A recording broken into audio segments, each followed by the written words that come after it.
مجلس ایک ہی ہے تو اب ہم معاون کو شروع کر رہے ہیں. معاون کے معنی برتنے کی چیزیں. اعوذ باللہ من الشیطان الرجیم بسم اللہ الرحمن الرحیم. سوال ہو رہا ہے ار نہیں کہنا. رأیت اسٹائل دیکھے پڑھنے کی. ارأیت نہیں, ارأیت کوئی لفظ نہیں. رأیت رأا رؤیا رأیت.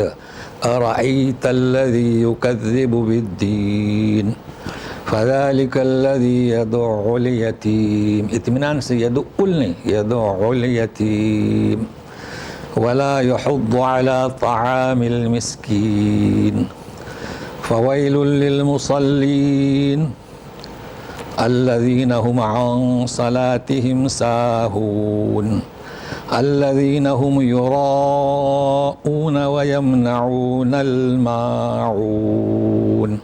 اب دیکھیں ہم رک گئے. فویل للمصلین, لیکن جب آپ معنی پڑھیں گے تو سمجھ میں آئے گا.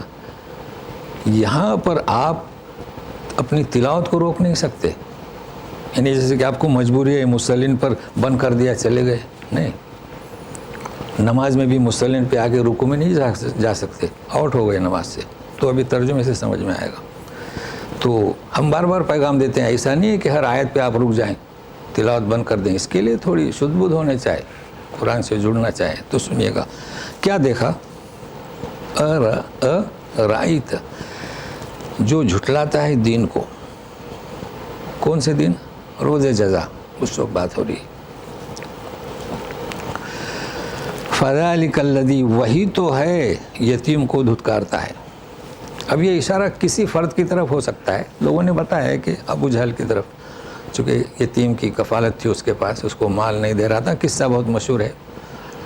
لوگوں نے مذاق میں کہا کہ جاؤ رسول کے پاس, تو وہ گئے اور فعلاً رسول اس بچے کے ساتھ اٹھے اور ابو جہل کے پاس گئے. اس کو ایسا روب چھایا کہ اس کا مال دے دیا. تو یہ شان نزول تو بیان کیا جاتا ہے, لیکن ہمیں اصل میں حروف کو سمجھنا ہے. یتیم کو دھتکارنا, دھکا دینا بالکل جائز نہیں. یتیم کے سر پر ہاتھ رکھنا چاہے, چونکہ نبی کریم صلی اللہ علیہ وسلم نے دعا ہی دی ہے کہ ہم یتیم کی کفالت کرنے والا اور میں اس طرح ایک ساتھ جنت میں ہوں. لیکن دوسرا دیکھیے, اور ولا یحض, نہیں ابھارتا مسکین کے کھانے پر. تو یہاں تھوڑا ساتھ میں رہے میرے, اب چونکہ موقع ہے. دیکھیے طعام المسکین, سورہ مائدہ میں جائے 89. فکفارتو, قسم کھائی کس نے تو کفارہ کیا ہے؟ اطعام. طعام نہیں, اطعام ہے. اطعام عشرۃ مساکین ہے نا. تو اطعام کے معنی کیا؟ کھلانا. فعل ہے, پلانا, کھلانا. اور طعام کے معنی ڈش, کھانا. فرق ہے نا بھائی, طعام سے مطعم, جہاں ڈش ملتا ہے کھانے کا. تو یہ سمجھنے کی کوشش کریں. دیکھیے مسکین اور مساکین تو بہت آسان ہے. بھیا مسکین یعنی کسی بھی مسکین کو آپ دیں کھانا, لیکن طعام وہاں مساکین ہے, جہاں مساکین ہے تو کفارہ 10 مسکینوں کو کھلانا ہے نا. تو یہ تو آسان ہے سمجھنا کہ بھائی جہاں کفارہ ہے 10 مسکین تو مساکین. رمضان کا روزہ اگر توڑ دیا جرم سے, مباشرت سے, تو 60 تو مساکین آئے گا نا جی. لیکن یہاں جو ہے جسے کہتے ہیں علوم قرآنی, اعجاز, وہ میں آپ کو بتانا چاہتا ہوں. یہ تو آپ جانتے ہیں کہ مساکین کی جمع ہے. طعام المسکین کیوں کہا گیا؟ بہت اہم نقطہ ہے یہاں پر, اس کو نوٹ کر لیں. دیکھیے ساتھ میں رہیے. یہ بھی ترجمہ صحیح ہے کہ مسکین کے کھانا کھلانے پر نہیں ابھارتا. لیکن دوسرا جو نقطہ ہے اکثر لوگ نہیں جانتے. طعام المسکین, آپ کے محلے میں مسکین ہے. دیکھیں ہمارے علاقے میں مسکین کہاں جاتا ہے؟ مسافر مسجد میں. آپ کے علاقے میں پتہ نہیں, کوئی آپ نے بنائی ہوگی اس کے لیے کوئی جگہ, لیکن ہمارے یہاں کوئی بھی مسافر آئے تو مسجد میں. اور ہم گجرات میں تھے, وہاں پر بھی مسجد میں. گجرات میں کھانا پہنچایا دیا جاتا تھا.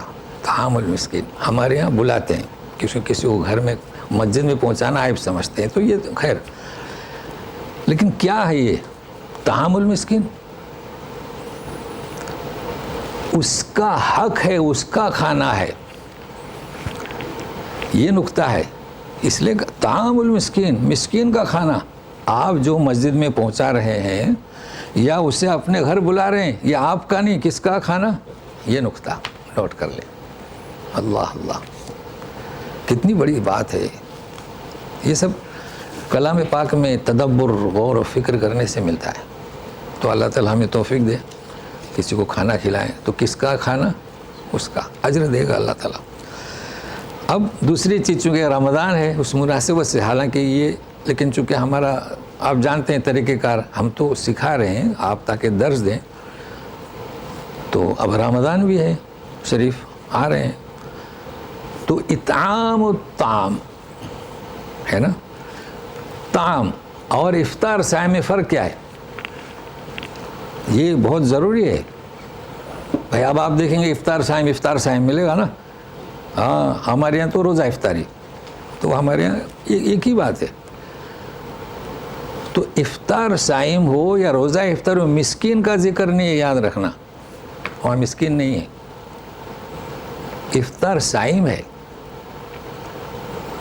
کہ اس کو آپ ایک گھونٹ لسی، کھجور، تو اس کے روزے کا ثواب آپ کو ملے گا. اس لیے ضروری ہے، نوٹ کر لیں. افطار صائم اور طعام المسکین دو علیحدہ شعبے ہیں، اس لیے ایسا ہرگز نہ کرنا. آپ کے پاس زکوٰۃ کی رقم ہو، اللہ کرے کہ آپ کے پاس کافی ہو، مال میں برکت ہو، لاکھ کیا ملین ہو جائے، لیکن افطار صائم میں زکوٰۃ کی رقم استعمال نہیں کرنا، وہ الگ شعبہ ہے. ہاں، ایک چیز ہے، جیسے کہ غریب لوگ ہیں آپ کے محلے میں، آپ ان کو رمضان سے پہلے ہی زکوٰۃ دے دیں. ہم تو عید کے پہلے دیتے ہیں بھائی. عید کے پہلے تو عید کے کپڑے پہنیں گے، اچھی بات ہے وہ بھی، مگر رمضان سے پہلے دے دیں نا، تاکہ وہ سحری کا انتظام کریں. تو فرق ہوا نا. آپ زکوٰۃ کے پیسے سے وہ سحری بھی کر سکتا ہے اور افطاری بھی کر سکتا ہے، آپ نے اس کو دے دیے، لیکن آپ سحری افطاری کا سامان زکوٰۃ کے پیسے سے نہ لیں. واضح ہوا نا. عید کے دن بھی کھانا کھلانا بھی جائز ہے. ہاں بالکل بالکل، عید کے دن بھی سوال ہی نہیں آتا ہے. وہ تو آپ تو ہاں، چونکہ آپ فطرہ دیتے ہیں تو اب آپ کھانا کھلائیں. عید کے روز بلاتے ہیں لوگ، اچھی بات ہے، کوئی مسئلہ نہیں. ایک اور چیز ہم بتاتے ہیں، چونکہ رمضان شریف آ رہے ہیں، زکوٰۃ کی رقم اگر آپ کے پاس ہے تو خیال رکھنا، مسجد کبھی نہیں دینا. ویسے تو سورہ توبہ میں 60 نمبر آیت میں وہ 8 مصرف ہیں، لیکن مسجد اس میں نہیں آتی. اور صائم تو میں نے بتا دیا، حاج وہ ضیوف الرحمن ہے، یاد رکھنا، وہاں بھی یہ رقم استعمال نہیں کرنا. اللہ کے مہمانوں کو، مسجد اللہ کا گھر ہے، اللہ کے گھر کو زکوٰۃ کی رقم ضمیر کیسے گوارا کرے گا؟ نفس اللوامہ ہے اندر، لوامہ کیسے گوارا کرتا ہے وہ؟ لاوارث میت ہوتا ہے نا، اب مسافر آ گیا، کبھی نہیں استعمال کرنا. کیوں؟ اس کی تجویز تکوین فرض کفایہ ہے. جی، چند افراد مل کے اس کا انتظام کریں. قبرستان فرض کفایہ ہے. یہ نہیں سوچنا کہ قبرستان کو کوٹ بنا رہے ہیں تو سود تو درکنار، زکوٰۃ کی رقم نہیں دے سکتے. یہ چیزیں میں خاص کر بتلا رہا ہوں. اگر اللہ نے آپ کو دیا ہے تو مسکین، فقیر، اور یہ آپ جانتے ہیں. تو یہ میں ضروری باتیں آپ کو، باقی سہولیات تو ہیں، جیسے کہ ابھی ہم نے بتایا، اگر آپ ابھی رمضان آیا نہیں ہے، آپ ابھی دینا چاہتے ہیں تو ایڈوانس دے سکتے ہیں، کوئی بات نہیں. پھر ہے کہ آپ کو کچھ رقم رکھنا ہے، آپ عید پہ گھر جا رہے ہیں تو وہ رقم آپ رکھ سکتے ہیں. یعنی اتنی شدت نہیں ہے، آپ کی نیت پر دار و مدار ہے. تو اللہ تعالیٰ آپ کو آسان کرے. یہ چند مسائل میں نے بتلا دیے، پھر بھی کوئی سوال ہے تو آپ پوچھ سکتے ہیں. اور ایک چیز، جی، زکوٰۃ کی رقم اوپر نہیں دے سکتے اور نیچے نہیں دے سکتے، سائٹ میں دے سکتے ہیں. کیا مطلب؟ دادا دادی نانا نانی اوپر نہیں دے سکتے. ہاں، چونکہ آپ کا فرض ہے. بیٹا بیٹی، پوتا پوتی، نواسا نواسی نہیں، بالکل نہیں. اب یہ چونکہ ہمارے یہاں سمجھ میں نہیں آتا ہے. جب اسلامی حکومتیں تھیں نا، سمجھو کوئی نانی ہے، نانی پردادی، چلو نصیب ہو کسی کو ہوتے ہیں، اور اگر اسے کوئی اس کی کفالت نہیں کر رہا ہے تو دعویٰ کرتی ہے تو یہ تمہاری نانی ہے، یعنی اس پر لاگو کراتے ہیں اس کا خرچہ دو، چونکہ فرض ہے، کفایہ نہیں فرض ہے، تو یہ میں نے آسان کر دیا نا۔ اب لوگ پوچھتے ہیں بہن کے بیٹے ہیں، ارے بھائی سائٹ ہے، بہن سائٹ میں ہے، بھائی سائٹ میں ہے، بھائی کی دوسری فیملی ہے، دے سکتے ہیں، جو جب بھائی کو دے سکتے ہیں بہن کو دو، بچوں کو بھی دے سکتے ہیں۔ تو یہ رمضان کی مناسبت سے میں نے بتلایا، باقی آج اس کا موضوع نہیں ہے تو اس کو نوٹ کر لیں۔ اب ہم آگے چلتے ہیں۔ فویل للمصلین، ہلاکت ہے نماز پڑھنے والوں کے لیے۔ اب آپ بتائیے، آپ بند کریں گے پیج؟ ہاں پیج بند کریں گے؟ نہیں کریں گے، وہ تو خلاص نماز سے اگر رکوع میں گئے تو الذین هم عن صلاتهم ساہون۔ ہاں ہلاکت ہے ایسے نمازیوں کو جو اپنی نمازوں کو بھولتے ہیں۔ اتفاق سے پڑھ، کچھ لوگ پڑھتے ہیں نا عید، ہم نے ایسے دیکھا ہے، یہ تو شہر میں اندازہ نہیں ہوتا ہے، بھائی جو گاؤں میں رہتے ہیں سب پہچانتے ہیں ایک دوسرے کو، لیکن اللہ کا چلو عید تو پڑھتے ہیں، مغرب پڑھتے ہیں، جمعہ پڑھتے ہیں، لیکن سوال یہ آتا ہے کہ یہ کس کے لیے ہے آیت؟ ابھی پہلے مفہوم سے فارغ ہو جائیں۔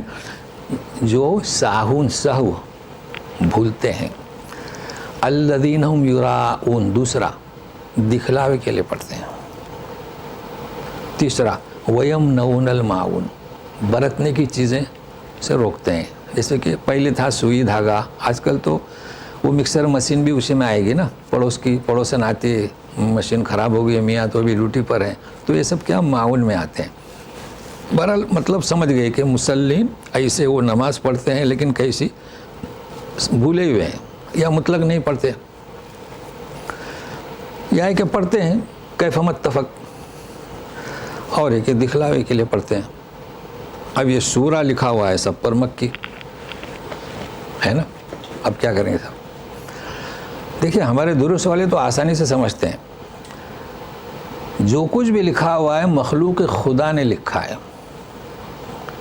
اللہ کا کلام اور ہے۔ اگر یہ بات آپ جانتے ہیں، اس لیے کوئی مکی لکھے یا مدنی لکھے ہمیں کیا فرق پڑتا؟ آپ بتائیں کہ آیت اب مکی کیسے ہو سکتی ہے؟ ہو سکتی ہے کیا؟ نہیں ہو سکتی۔ تو آپ کے ذہن میں رہے مخلوق خدا کس نے لکھا ہے؟ مکی ہے، مخلوق خدا نے لکھا۔ اب میں آپ کو بتاؤں، سورہ نساء میں جائیے گا، 142 آیت ہے، منافقین اذا قاموا للصلاۃ قاموا کسالا، وہ جب نماز کے لیے کھڑے ہوتے تھے تو سستی سے، ساہون، یراؤون، دکھلانے کے لیے صحابہ کو آگے بڑھتے تھے۔ لہٰذا یاد رکھیں، بس لوگ مکی نہیں، مکی ٹھیک ہے لکھا ہوا ہے مکی ہے، تو معلوم ہوا کہ یہ سورہ مکی نہیں ہو سکتی۔ مکہ میں تو نماز کیا جان پر آئی تھی، زید بن ارقم کے یہاں چھپ کر نماز پڑھ رہے تھے، تو یہ نوٹ کر لیں۔ بہرحال پہلے تو مفہوم نوٹ کر لیں، ایک اضافی چیز ہے، باقی آپ مکی کہیں مدنی کہیں کوئی فرق نہیں پڑتا ہے، لیکن یہ کہ یہ آیت یہ اچھا یہ ہو سکتا ہے کہ شروع کی آیات مکی، آخر کی آیت مدنی، کوئی مسئلہ نہیں، لیکن اب ساہون سے مراد کون ہے یہ مجھے بیان کرنا ہے۔ اب ہم اور آپ سبھی، بھائی یوراؤن تو آپ جانتے ہیں، ہم لوگ تو چھوٹی موٹی چیز تو دیتے ہیں نا، برتنے کی چیز دیتے ہیں تاکہ اس کا وقتی طور پر کام بن جائے۔ تو شریعت نے دیکھو کیسی تاکید کی ہے، کیا کیا کلام پاک میں ہے۔ اب اگر آپ نے نہیں دیے تو اس کا کام رک جائے گا نا، تو دے دے، کوئی موٹی چیز نہیں ہے، اس کے لیے نہ کتابت کی ضرورت ہے لکھنے کی، نہ رہن کی، کوئی ضرورت نہیں۔